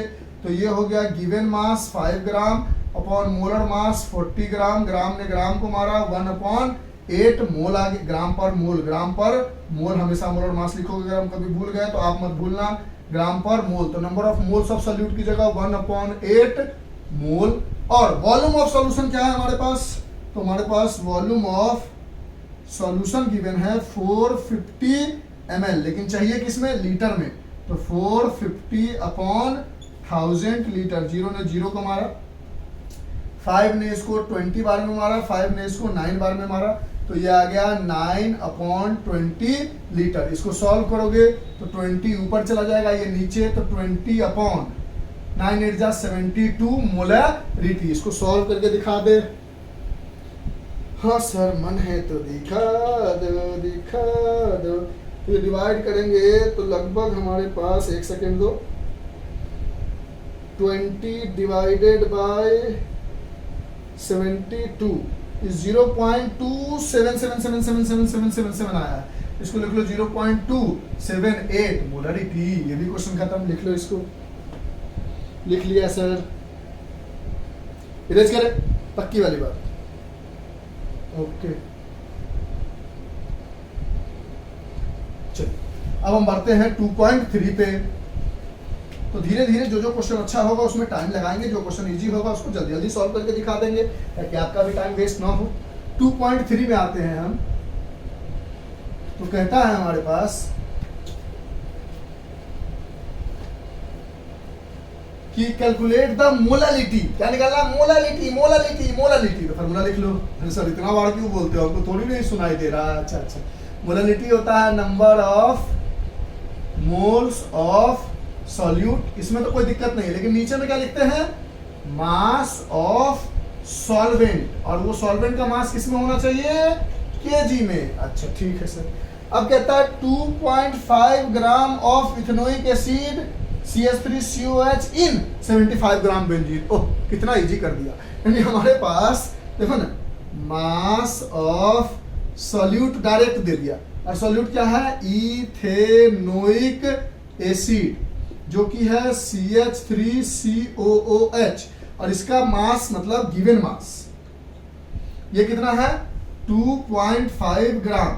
अगर इसका मोलर मास निकाले तो कार्बन का होता है 12, हाइड्रोजन का 1, ऑक्सीजन का 16, तो 12 प्लस 1 गुने 3 प्लस फिर कार्बन है 12 प्लस 16 प्लस 16 प्लस 1, देखो ना कार्बन 12, 1 गुने 3 कार्बन फिर 12 फिर 16 फिर 16 फिर 1, तो ये हो गया 12 plus 3 plus 12 plus 32 plus 1 33, 12 plus 3 हो गया 15 प्लस 12 प्लस 33, ऐड करो 3 2 5 5 10, 3 2 5 5 10, 1 इज द कैरी, 3 1 4 1 5 1 6 ग्राम पर मोल आ गया। अब ये मिल गया हमारे पास given mass, molar mass. Given mass upon molar mass कर लोगे तो number of moles of solute निकल जाएगा। मास ऑफ सॉल्वेंट डायरेक्ट दे दिया गया है 75 ग्राम, इसको केजी में चेंज कर लो, कहानी खत्म। हटाए इस क्वेश्चन को, कर देते हैं 2.3 है। यहां से आप निकालोगे, इस डाटा की मदद से निकालोगे number of moles of solute, और सॉल्यूट क्या है आपके पास CH3COOH। गिवन मास लिखोगे 2.5 ग्राम अपॉन मोलर मास लिखोगे 60 ग्राम पर मोल, ग्राम ग्राम मार लेगा, जो भी आंसर आएगा वो मोल में आएगा। डेसिमल हटाओगे नीचे में आ जाएगा 10, 5 5 जा 25, 5 2 जा 10, 5 12 12 12, यानी 1/24 मोल आ गया। तो number of moles of solute हो गया 1/24 मोल। और क्वेश्चन में दिया हुआ है मास ऑफ सॉल्वेंट, और वो सॉल्वेंट है बेंजीन, और जिसकी मास दी गई है 75 ग्राम। इसको केजी में चाहिए, mass of solvent in KG, तो 75/1000 केजी। 25 तिहाई 75, 25 चौका 40 बार में, यानी ये आ गया 3/40। ये ऊपर चला जाएगा, ये दोनों मल्टीप्लाई हो जाएगा, ये लीटर में है तो 40/24 इंटू 3 मोल पर लीटर लिखो, या मोलैलिटी है ना, मोलैलिटी है। ओ सेट केजी में, ठीक है, माय मिस्टेक, केजी ही है। मास ऑफ सॉल्वेंट इन केजी चाहिए, मास ऑफ सॉल्वेंट ही निकाला है, कुछ उल्टा पुल्टा नहीं किया है। तो 40/24 इंटू 3 मोलैलिटी आ गया, गलती से लीटर बोल दिया था हमने। तो 1000 से डिवाइड करके इसको सॉल्व किया तो ये हो गया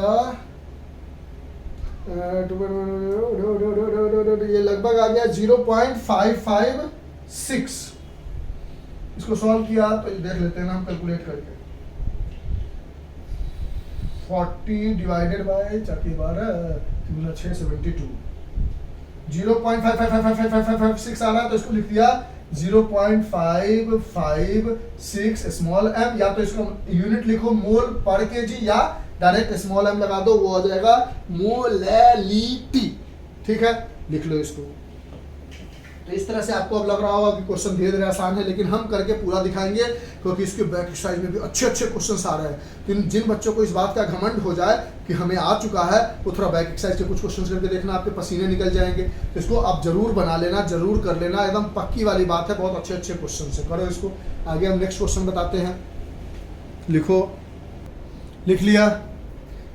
तो अब हम नेक्स्ट क्वेश्चन पे बढ़ते हैं। तो ये सॉल्यूशन चैप्टर के तीनों क्या थे, एग्जाम्पल्स वाले क्वेश्चन थे। अब उसी के नेक्स्ट पेज 39 में 5 या 6 इंटेक्स्ट क्वेश्चंस दिए गए हैं, वो बताते हैं।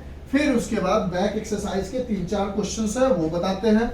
और हमारी आप सबसे रिक्वेस्ट है कि इस वीडियो को पूरा बारीकी से अच्छे से देखो, इसके बाद इससे ज्यादा मैनिपुलेटेड क्वेश्चन नहीं आ सकता। इसलिए तो हम बार बार कहते हैं कि जो बच्चा अच्छे से एनसीईआरटी कर लेगा वो जिंदगी में बहुत सारी मुकाम हासिल कर लेगा, ये हमें पूरा पता है। क्वेश्चन सब है भैया, इससे ज्यादा अच्छा क्या आ सकता है, देख ही रहे हो आप पढ़ के। अब कहता है पेज नंबर 39 जो इंटेक्स्ट के क्वेश्चन है 2.1, इसमें कह रहा है calculate the mass percentage of benzene C6H6N carbon tetrachloride, यानी आपको निकालना है मास परसेंटेज ऑफ बेंजीन C6H6, और दूसरा निकालना है मास परसेंटेज ऑफ कार्बन टेट्राक्लोराइड जो कि है CCl4।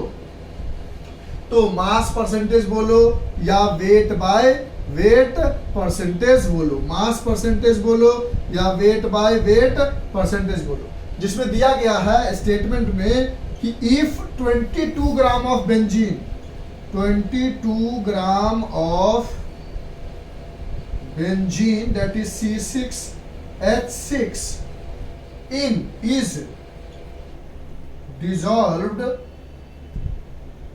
in 122 gram of carbon tetrachloride that is CCl4।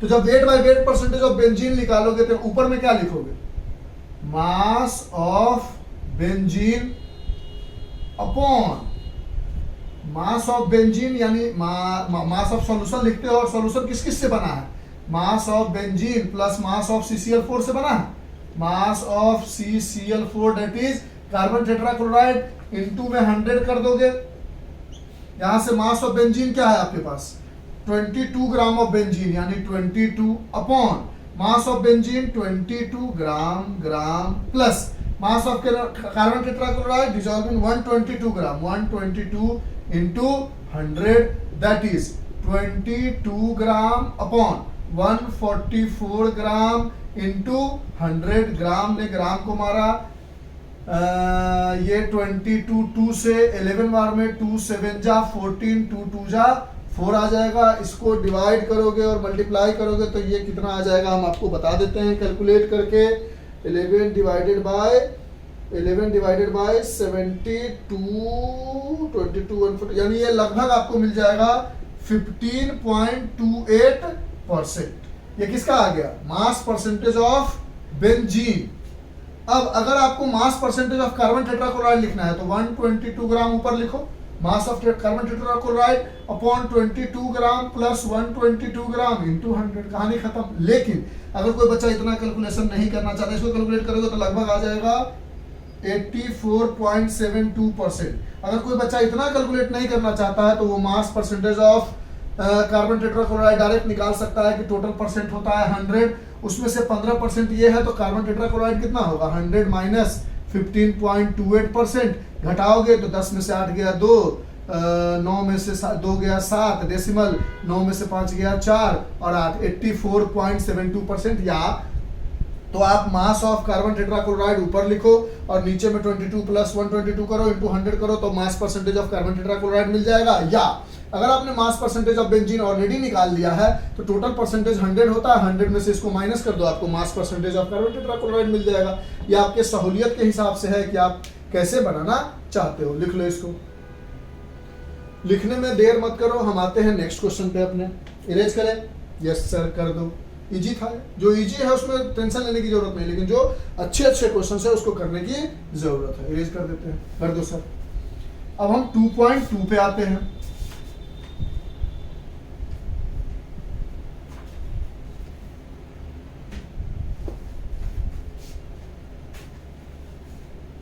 To 2.2 में है हमारे पास, उसी इंटेक्स्ट के 2.2 क्वेश्चन में 2.2 कहता है calculate the mole fraction of benzene C6H6 का मोल फ्रैक्शन बताओ। हम जानते हैं ऊपर में लिखेंगे mole of C6H6 upon in carbon tetrachloride 30% mass by carbon tetrachloride, यानी नीचे लिखेंगे mole of CCl4 plus mole of C6H6। यही होता है ना, किसी का मोल फ्रैक्शन निकालना हो तो उसका मोल ऊपर लिखो और टोटल मोल इतना लिखो।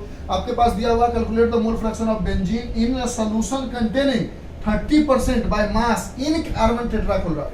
कार्बन टेट्राक्लोराइड के अंदर में 30% बाय मास है, ठीक है। तो इसका मतलब क्या लिखोगे आप, ये 30% by mass in carbon tetrachloride.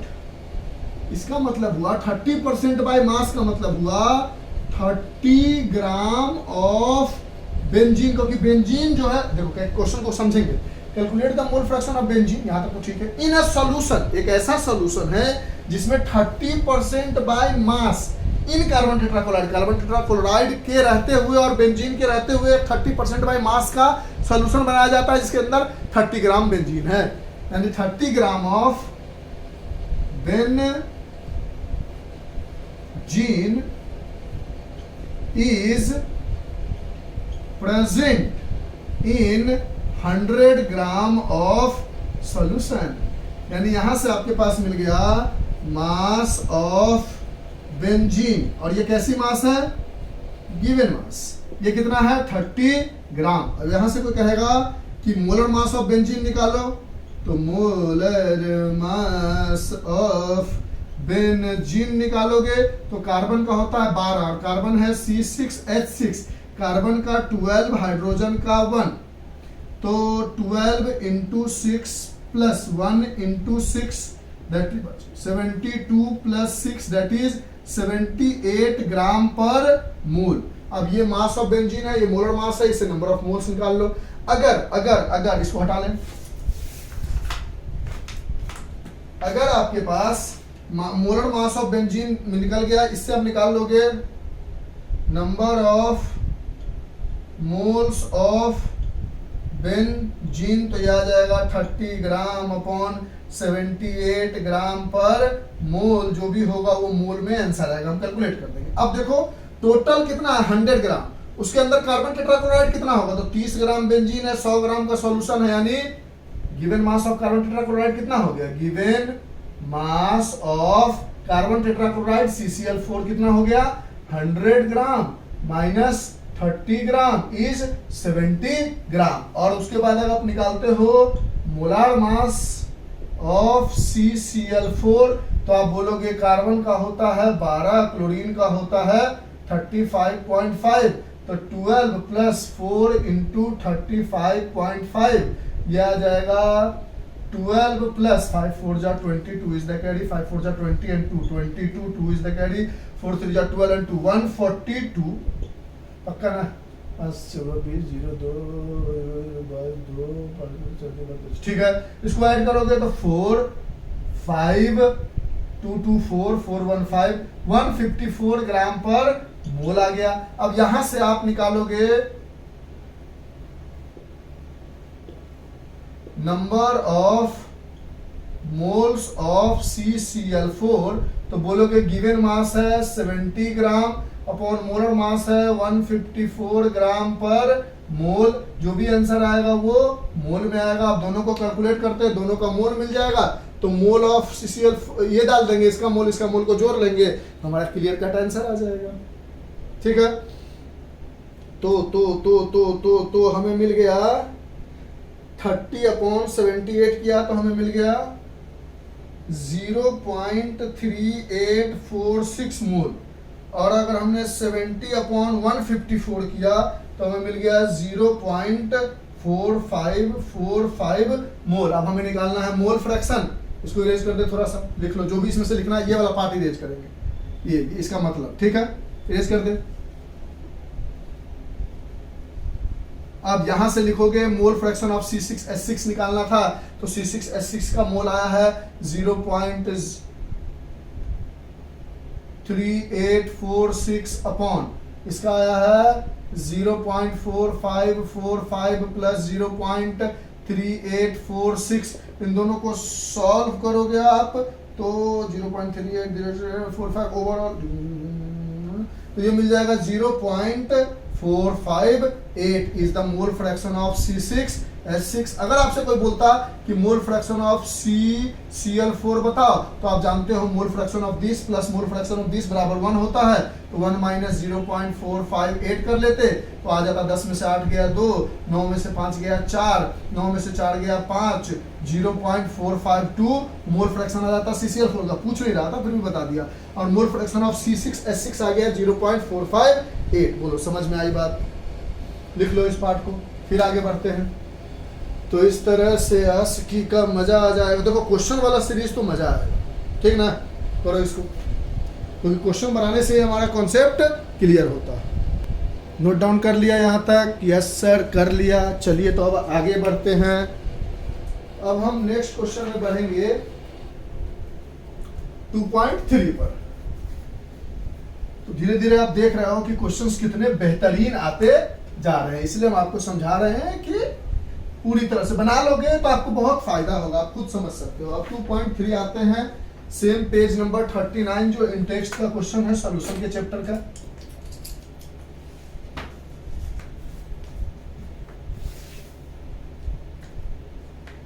अब 2.3 पे आते हैं। 2.3 में कहता है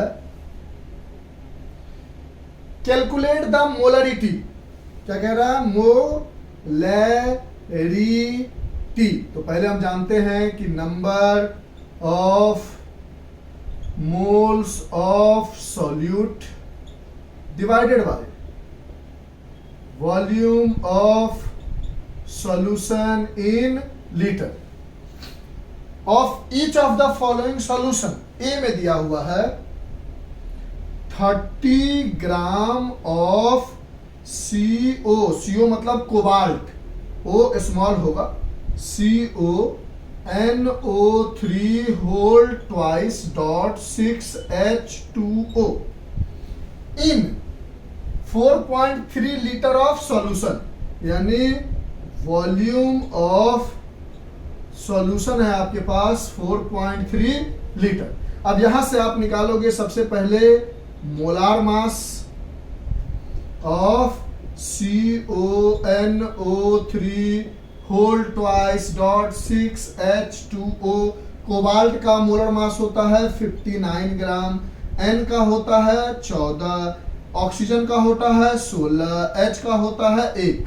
तो इसका जब मोलर मास निकालोगे तो लिखोगे 59 प्लस, देखो ना NO3 का होल ट्वाइस है, यानी इसको अगर खोलोगे तो ऐसा खुलेगा CON2O6 हो जाएगा ना। देखो ना 2 इससे भी होगा इससे भी होगा, ये 6H2O है, तो पहले इसका लिख लो डॉट 6H2O मतलब N2 है, यानी N का होता है 14 इंटू 2 प्लस O का होता है 16 इंटू 6 प्लस 6 और H2O का टोटल होता है 18 ग्राम। तो टोटल 18 से मल्टीप्लाई कर दोगे। अब इन सबको सॉल्व करोगे तो आपको लगभग मिल जाएगा, हम इसको सॉल्व करके दिखा देता है, 59 प्लस 28 प्लस 96 प्लस 48 10 108, ये टोटल इसको ऐड करोगे तो लगभग आपको मिल जाएगा 291 ग्राम पर मोल।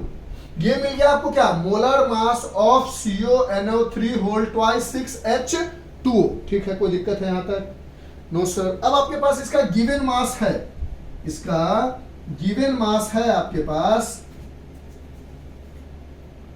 Given mass of CONO3 whole twice dot 6H2O दिया गया है 30 ग्राम। तो given mass upon molar mass, तो इसका मोल्स निकल जाएगा, तो number of moles of solute आ जाएगा। Volume of solution in litre 4.3 दिया हुआ है, यानी यहां से जब आप निकालोगे तो कहोगे number of moles of solute, और सॉल्यूट क्या है? CONO3 whole twice dot 6H2O। ये आ जाएगा गिवन मास 30 ग्राम अपॉन मोलर मास 291 ग्राम पर मोल। ग्राम ग्राम कट जाएगा, मोल ऊपर चला जाएगा। इसको जब हम डिवाइड करेंगे तो हमें मिल जाएगा यानी 0.103 मोल मिल जाएगा।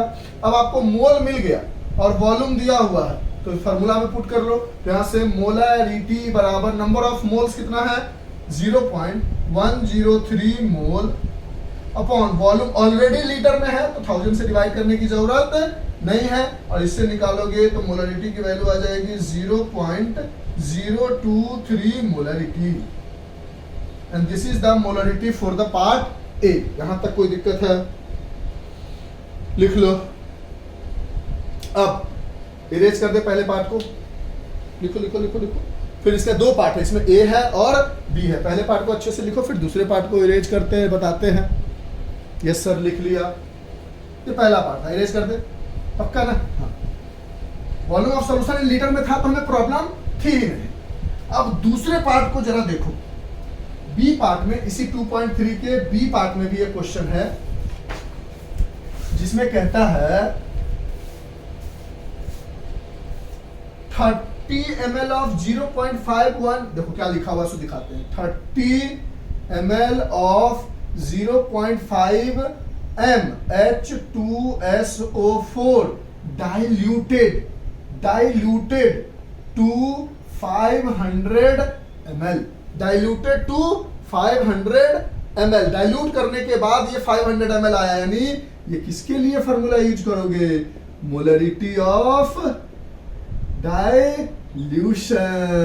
समझ रहे हो, जहां पे फॉर्मूला होता है M1V1 इक्वल्स टू M2V2 क्योंकि इसमें डाइल्यूशन का शब्द दिया हुआ है। M1 की जगह है 0.5, V1 की जगह है 30 ml is equals to M2 की जगह है हमारे पास पता नहीं इनटू डाइल्यूटेड टू 500 ml यानी V2 की जगह है 500 ml। इसको इधर लेके आओगे तो M2 बराबर क्या हो जाएगा 0.5 इंटू 30 अपॉन 500।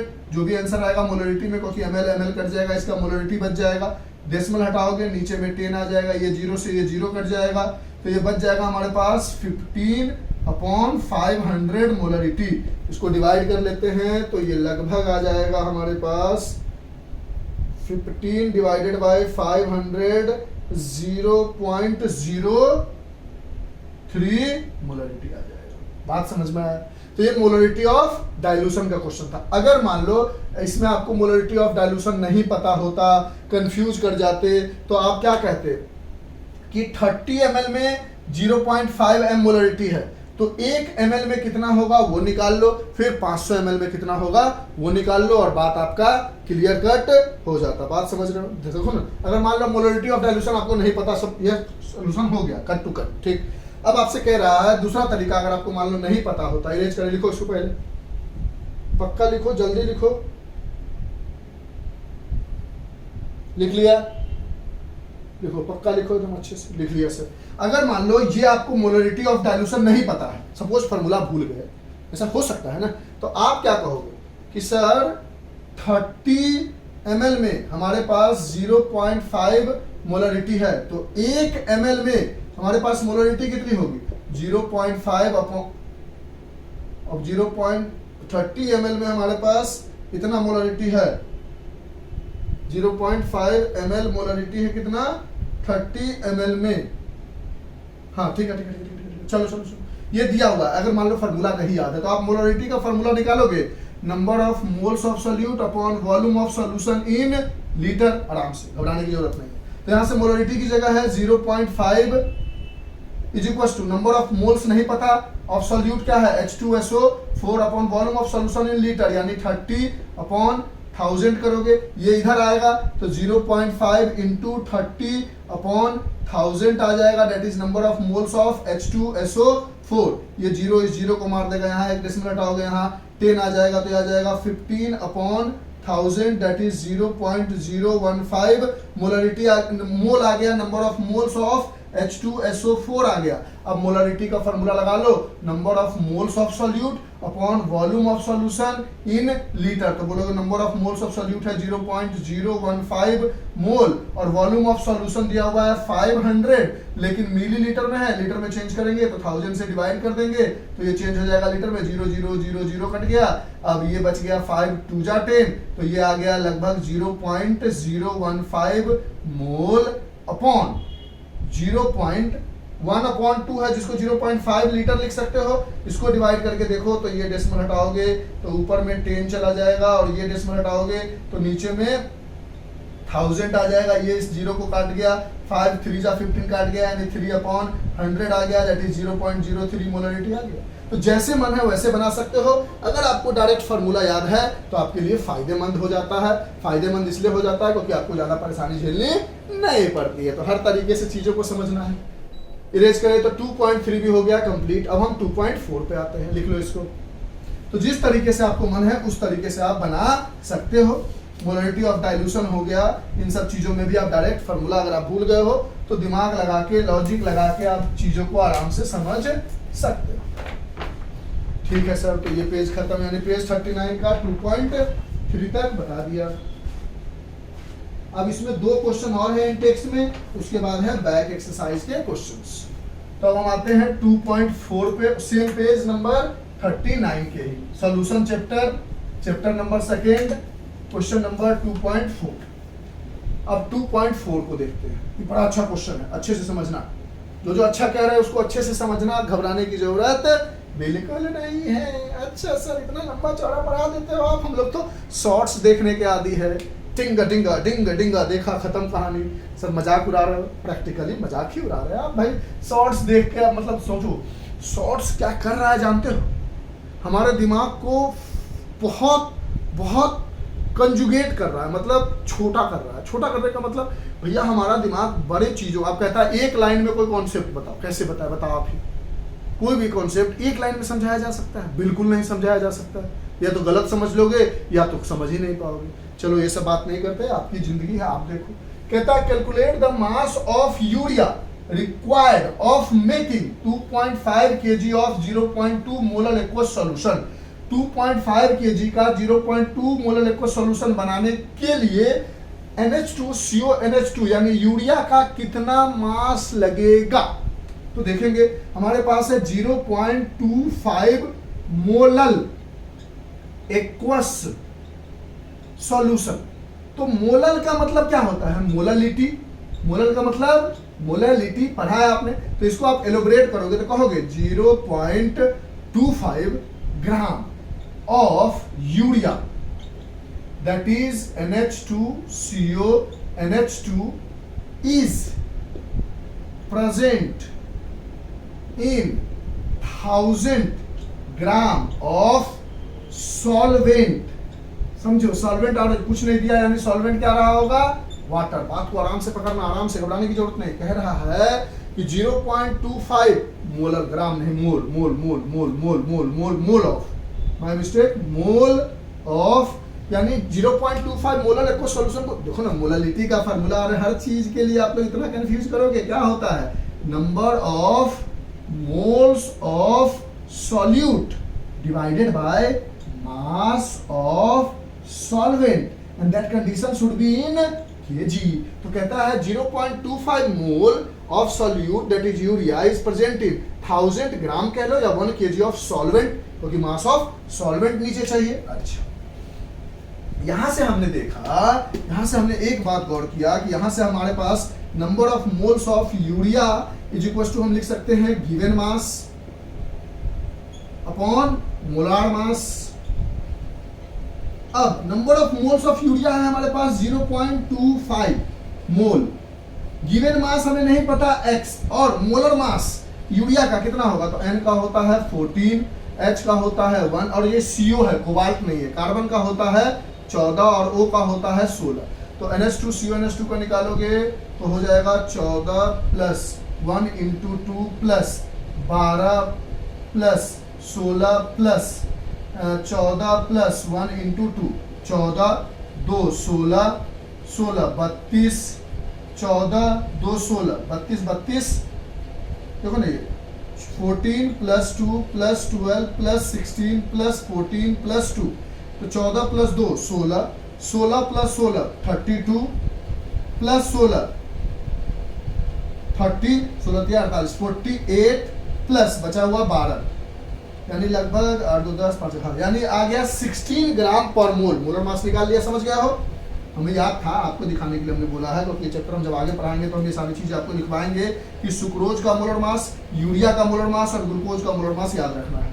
तो इसका आ गया 60 ग्राम पर मोल। यहां से इसको मल्टीप्लाई किया तो x क्या है, गिवन मास बराबर आ गया 0.25 मोल इंटू 60 ग्राम पर मोल। मोल ने मोल को मार दिया, डेसिमल को हटाया, नीचे 100 आ गया, 25 4 जा 100 हो गया, और 4 से ये कट गया 15 बार में। यानी आपने आपने आपने आपने आपने आपने आपने क्या सीखा, समझेंगे घबराने की जरूरत नहीं। आपने देखा कि 15 ग्राम ऑफ यूरिया है कितने में, 1000 ग्राम वाटर में। कितने में, 1000 ग्राम वाटर में। और यूरिया है सॉल्यूट और वाटर है सॉल्वेंट। तो यहां से अगर आप मास ऑफ सॉल्यूशन निकालोगे तो mass of solute plus mass of solvent that is 15 gram plus 1000 gram that is 1015 ग्राम। यानी यहां से आप देख रहे हो कि 1015 ग्राम अगर सॉल्यूशन है मेरे पास तो 15 ग्राम यूरिया है मेरे पास। तो अगर 1 ग्राम का सॉल्यूशन होता मेरे पास तो 15/1015 ग्राम यूरिया होता मेरे पास। लेकिन हमें सॉल्यूशन बनाना है 2.5 kg का। क्या कह रहा है कि for making a solution required mass of for making a solution of 2.5 kg। और अगर हमें 2.5 kg का सॉल्यूशन बनाना है यानी 2500 ग्राम का, 1000 से मल्टीप्लाई करोगे, डेसिमल हटाएगा, हट जाएगा, यानी 2500 अगर ग्राम सॉल्यूशन है तो उसमें मास ऑफ यूरिया कितना होगा, तो 15/1015 इंटू 2500 ग्राम यूरिया प्रेजेंट होगा। इसको सॉल्व करेंगे, जो हमारा आंसर होगा यही इस क्वेश्चन का सॉल्यूशन होगा। और जब हम इसको सॉल्व करेंगे 15 इंटू 2500/1015 आ गया लगभग 36.95 ग्राम, जिसको हम 37 ग्राम यूरिया लिख सकते हैं। यानी 2.5 kg सॉल्यूशन जिसका मोलैलिटी 0.25 है, बनाने के लिए हमें 37 ग्राम यूरिया की जरूरत पड़ जाएगी। ओके सर, समझ गए हम, ठीक है, लिख लो इसको। ये बता दिया, ये 2.4 बता दिया, अब 2.5 पे आना है ना, ठीक। लिख लो, लिख लिया, इरेज कर दे, लिख लो। लिख लिया सर, हट जाए क्या, लिखो। कंफ्यूज करने की बिल्कुल जरूरत नहीं, लिखो फास्ट। तो इस भाई साहब को भी मिटाया जाए। धीरे धीरे चीजें पकड़ में आ रही है ना आप लोगों को। हाँ सर, पकड़ में आ रही है, अब आपको पकड़ने का सोच रहे हैं। हमें मत पकड़ो। चल ठीक है, फिर अब ये हमने कंप्लीट किया 2.4। अब हम आते हैं 2.5 पे। और इन टेक्स्ट का ये लास्ट क्वेश्चन हो जाएगा, फिर बैक एक्सरसाइज पे आएंगे और हम सारा बता के जाएंगे। इसीलिए सारा बता के जाएंगे कि वाकई इंपॉर्टेंट है दोस्त। अगर इंपॉर्टेंट नहीं होता ना तो हम नहीं बताते। 2.5 में आते हैं, वही पेज नंबर 39 का। 2.5 में कहता है कैलकुलेट द मोलैलिटी। पहला हमें निकालना है मोलैलिटी। तो इसके लिए लिख लो formula, number of moles of solute divided by mass of solvent and that mass should be in kg. यहां तक ठीक है। अच्छा, दूसरा कहता है ए पार्ट में कहता है मोलैलिटी निकालो। बी ए पार्ट में, बी पार्ट में कहता है मोलैलिटी निकालो। मोलैलिटी निकालो, तो ये ऊपर वाला तो सेम रहेगा, number of moles of solute divided by, जहां mass of solvent in kg है वहां हो जाएगा volume of solution in KG.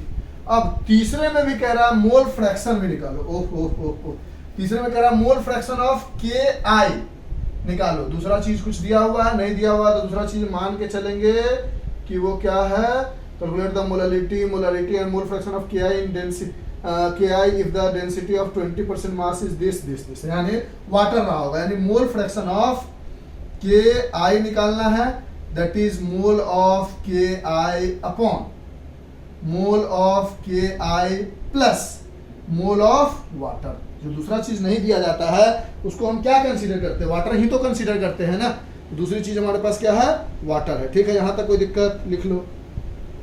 क्या लिखे सर, पक्की वाली बात। चल अब हम बढ़ते हैं क्वेश्चन नंबर के 2.5 के कॉन्सेप्ट पे। और कुछ दिया हुआ है, हाँ एक चीज दिया हुआ है आपके पास, गिवन है 20% मास बाय मास यानी वेट बाय वेट इक्वल्स के आई।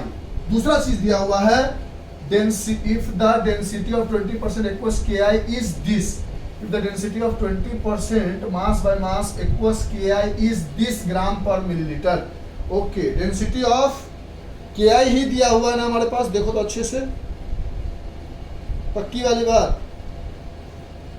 डेंसिटी ऑफ सॉल्यूशन दिया हुआ इक्वल्स ना, ठीक ठीक ठीक ठीक, सॉरी क्वेश्चन को समझना क्या है, इसी बात को पकड़ना है। If the mole fraction of K I, if the density of 20% mass by mass equals, मतलब पानी के साथ मिलने के बाद के आई की डेंसिटी, यानी ये डेंसिटी ऑफ सॉल्यूशन है हमारे पास 1.202 ग्राम पर मिलीलीटर। ये डाटा है और ये सारी चीजें निकाल, ठीक है। तो बढ़ते हैं आगे, देखते हैं कैसे कैसे बनाएंगे। तो बढ़े आगे। सबसे पहले हमने बोला कि 20% मास इक्वल्स के आई का मतलब हो गया 20 gram of K I is present in 100 gram solution. यानी यहां से हमें मिल गया मास ऑफ सॉल्यूट की वैल्यू डेट इज जो के आई है वो मिल गया 20 ग्राम। यहां से हम निकाल लेते हैं molar mass of solute. Potassium का होता है 39, पोटेशियम का होता है 39 प्लस आयोडीन का होता है 127। इन दोनों को ऐड करोगे तो 9 16 166 ग्राम पर मोल आ गया मोलर मास। ठीक, अब इन दोनों की मदद से आप number of moles of K आई निकाल सकते हो, जो कि कितना आएगा, गिवन मास 20 ग्राम अपॉन मोलर मास 166 ग्राम पर मोल कट जाएगा, ये आ गया लगभग 20 अपॉन 166 मोल। ये मिल गया number of moles of K I, यानी number of moles of solute की जगह यहां पर भी लिख सकते हो 20 upon 166 mole upon mass of solvent चाहिए। मास ऑफ सॉल्यूट है 20 ग्राम, सॉल्यूशन है 100 ग्राम, तो मास ऑफ सॉल्वेंट कितना हो जाएगा, तो मास ऑफ सॉल्वेंट हो जाएगा, सॉल्यूशन का मास है 100 ग्राम, सॉल्यूट का मास है 20 ग्राम, तो ये हो गया 80 ग्राम। तो 80, लेकिन केजी में चाहिए तो अपॉन 1000 केजी, क्योंकि मास ऑफ सॉल्वेंट इन केजी। इसको सॉल्व करोगे, ये 0 0 काट देगा, ये ऊपर आ जाएगा, ये दोनों मल्टीप्लाई हो जाएगा, तो 2 इंटू 20 इंटू 100 अपॉन 8 इंटू 166 आ जाएगा मोल पर केजी, डेट इज मोलालिटी। अब इसको हम सॉल्व कर लेते हैं, 20 इंटू 100 20,000, तो ये आ गया लगभग 1.506 मोलालिटी। जिसको चाहो तो आप 1.51 लिख सकते हो, ठीक है। अब हमें बी पार्ट में निकालना क्या है, मोलारिटी। अब इसको इरेज करके लिख लो, इसमें से जो भी लिखना है हम हटाएंगे तो दिक्कत ना हो, लिख लिया सर। अब देखो तो यहां पर number of moles of solute में तो कोई प्रॉब्लम नहीं है, 20 अपॉन 166 मोल, क्योंकि number of moles of solute से अब वॉल्यूम चाहिए और डेंसिटी दिया हुआ है, तो डेंसिटी बराबर हम फार्मूला लगा सकते हैं। फार्मूला है हमारे पास, इसको भी हटा दे, नंबर ऑफ मोल्स आप निकाल चुके हो ऑलरेडी, लिख भी दिए हो दो जगह।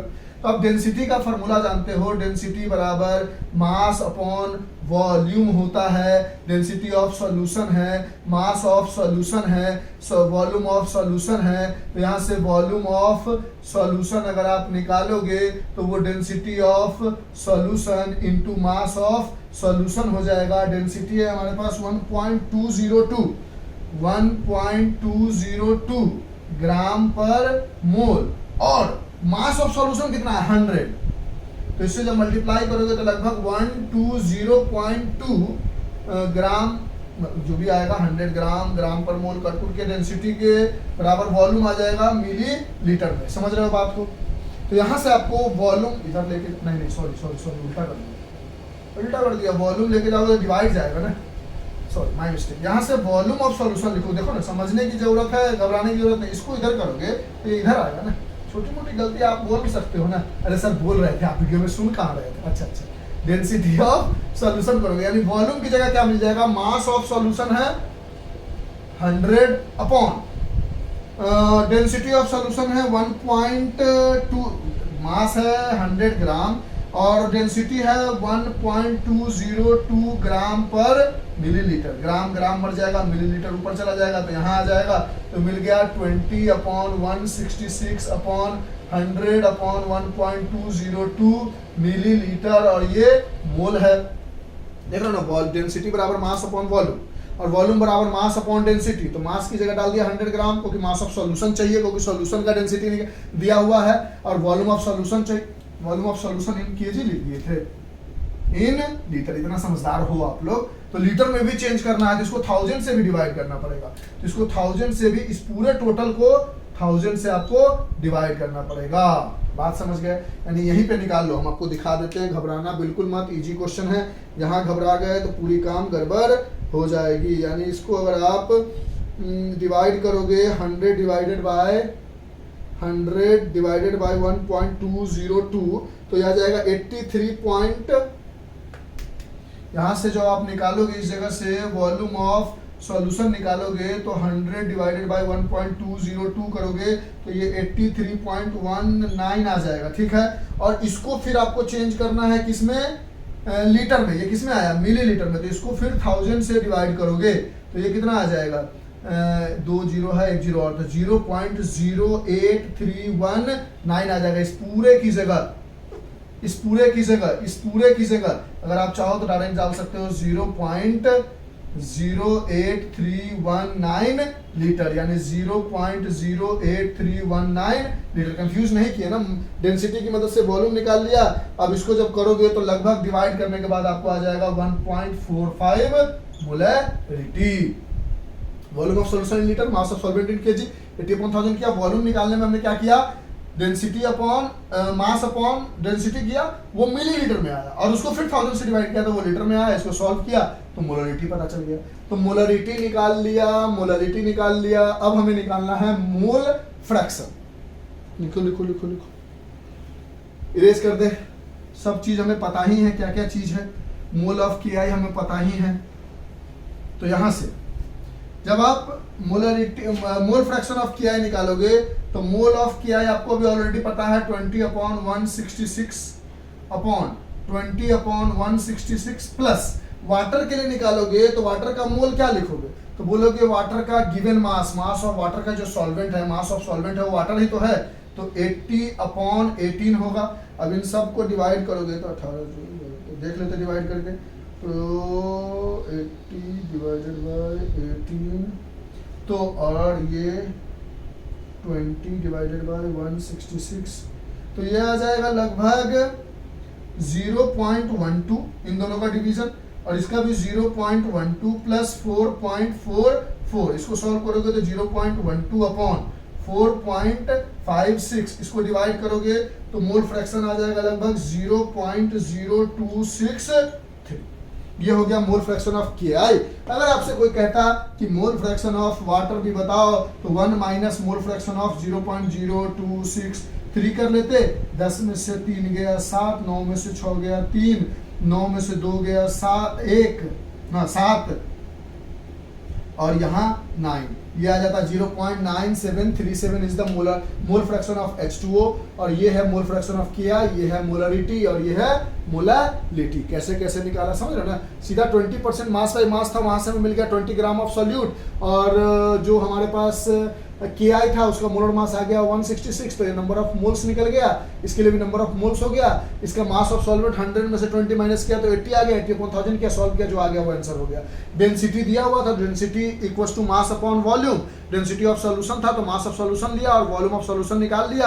तो वॉल्यूम ऑफ सॉल्यूशन बराबर मास of solution 100 gram upon density of solution is कितना था 1.202 ग्राम पर मिलीलीटर, वहां से 0.8319 मिलीलीटर आ गया, 83.19 मिलीलीटर आ गया, उसको 1000 से डिवाइड कर दिया तो 0.08319 आ गया, डाल दिया, सॉल्व किया, 1.45 आ गया। अब मोल फ्रैक्शन निकालना था तो मोल ऑलरेडी 20/166 था, डिवाइड किया इतना आया, इसकी जगह इतना लिखा। वाटर का निकालना था तो मास ऑफ सॉल्वेंट जो 80 ग्राम था उसी का यूज किया, अपॉन 18 डिवाइड कर दिया, ये आ गया, इसको सॉल्व किया तो मोल फ्रैक्शन ऑफ KI मिल गया। अगर मोल फ्रैक्शन ऑफ वाटर पूछता तो इसको 1 से माइनस कर लेते। इजी क्वेश्चन था, समझ में आया, अच्छे से लिख लो, इरेज करें, कर दो सर।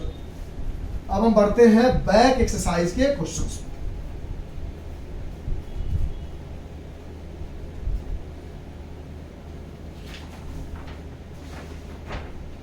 बैक एक्सरसाइज के पेज नंबर 61 पे आ जाओ। तो कितना देर हो चुका होगा, लगभग 2 घंटे पार कर गए हम लोग, देख लेते हैं। हम लोग मिले हैं 1 घंटे 30 मिनट पे, सिर्फ क्वेश्चन बनाते, कोई बात नहीं। Define the following term, mole fraction को डिफाइन करो, मोलालिटी को डिफाइन करो, मोलारिटी को डिफाइन करो, मास परसेंटेज को डिफाइन करो। सबका डिफिनीशन लिखने की जगह फार्मूला लिख दो, काम बन जाएगा। मोल फ्रैक्शन की जगह लिखोगे मोल फ्रैक्शन ऑफ ए बराबर mole of A upon mole of A plus mole of B. Molality की जगह number of moles of solute upon mass of solvent in KG. Molarity की जगह number of moles of solute upon volume of solution in litre. और mass percentage की जगह mass of solute upon mass of solution into 100 की definition भी complete हो गया। ये सब ऑलरेडी पिछले वीडियो में पढ़ाया, ये सब लिख के टाइम क्यों वेस्ट करना, सिर्फ क्वेश्चंस दिखा दिया हमने। बैक एक्सरसाइज 2.4 हो गया, 2.5 हो गया, 61 के बैक साइज का 2.3 था ये क्वेश्चन। अब 2.4 में देखो,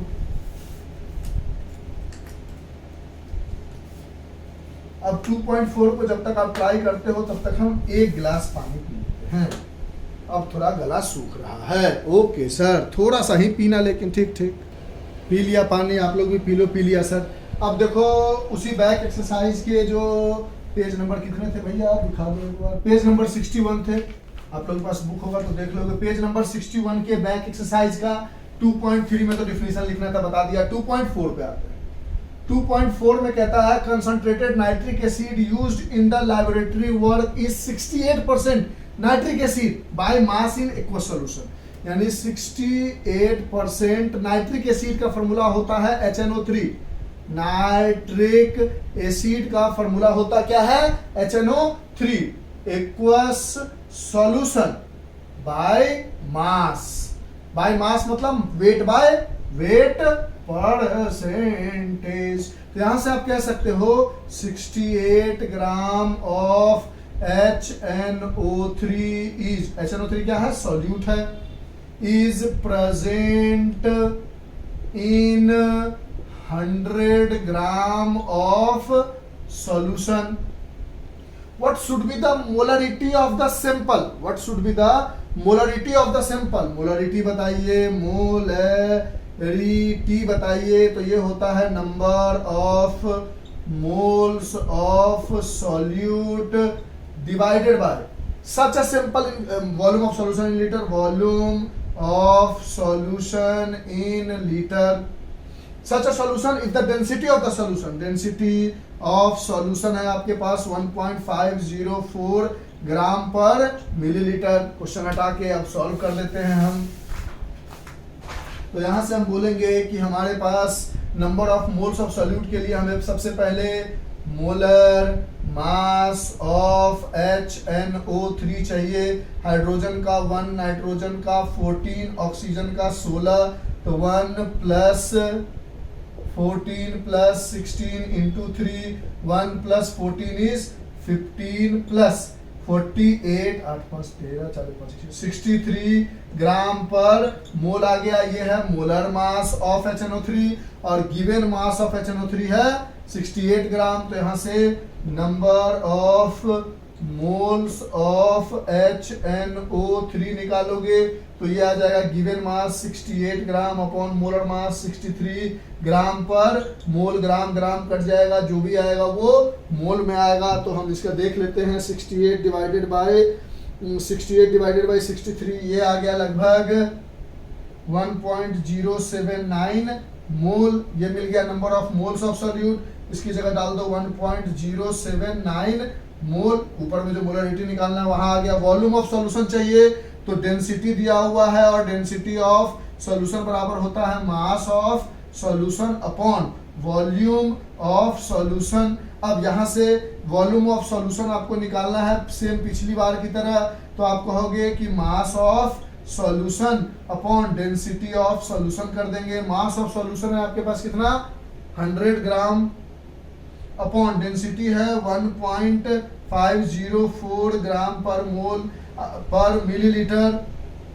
ग्राम ग्राम कट जाएगा, जो भी आंसर आएगा मिलीलीटर में आएगा। इसको जब डिवाइड करोगे 100 डिवाइडेड बाय तो ये आ जाएगा लगभग 66.49 मिलीलीटर, और इसको चेंज करना है लीटर में तो 66.49 डिवाइडेड बाय 1000 लीटर, ये डिवाइड होगा तो 2 है, एक और आ जाएगा, यानी 0.06649 लीटर हो जाएगा। तो मोलरिटी का है, अब इन दोनों को डिवाइड करोगे तो लगभग आपको मिल जाएगा 16.23 मोलरिटी। समझ गए बात को?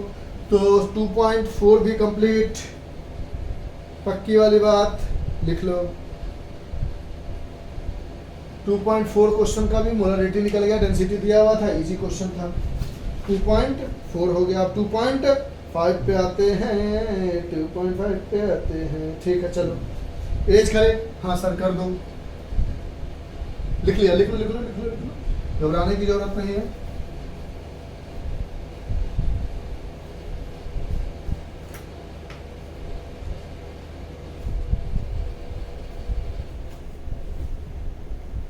अब 2.5 पे आते हैं। अभी भी बहुत सारे क्वेश्चंस हैं दोस्त, अब बोर तो नहीं होंगे ना इतना सारा क्वेश्चन, लेकिन अच्छे अच्छे क्वेश्चंस है। चलो यहाँ तक रहने देते हैं, समझे? एक पार्ट और कर देते हैं, जिसको पढ़ना है वो अगले पार्ट में भी पढ़ेगा, ज़्यादा लंबा करेंगे तो वो नहीं पढ़ेगा। तो एक पार्ट और इसका क्वेश्चन तो हम सारा बनाएंगे, नो एक्सक्यूजेस, बिना क्वेश्चन बनाए तो हमें मज़ा आने ही वाला नहीं है। तो हम क्वेश्चन तो सारा बनाएंगे, इसको 3 घंटे करने का हमें मन नहीं है, तो इसको हम एक और पार्ट में कर देते हैं, जिसमें आपके पास टोटल क्वेश्चन कितने बच जाएंगे। एक 2.5 बच जाएगा, फिर एक 2.6 बच जाएगा, एक 2.73, 2.84, 2.95, फिर 2.266, 2.287, 2.308 और 2.29, 9 क्वेश्चन और बच जाएंगे।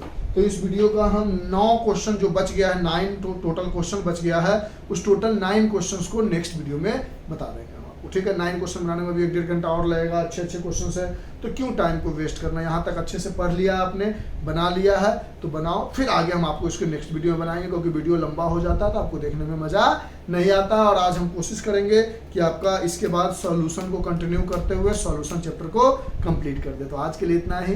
Bye, have a nice day, enjoy, take care, stay home and stay safe, bye.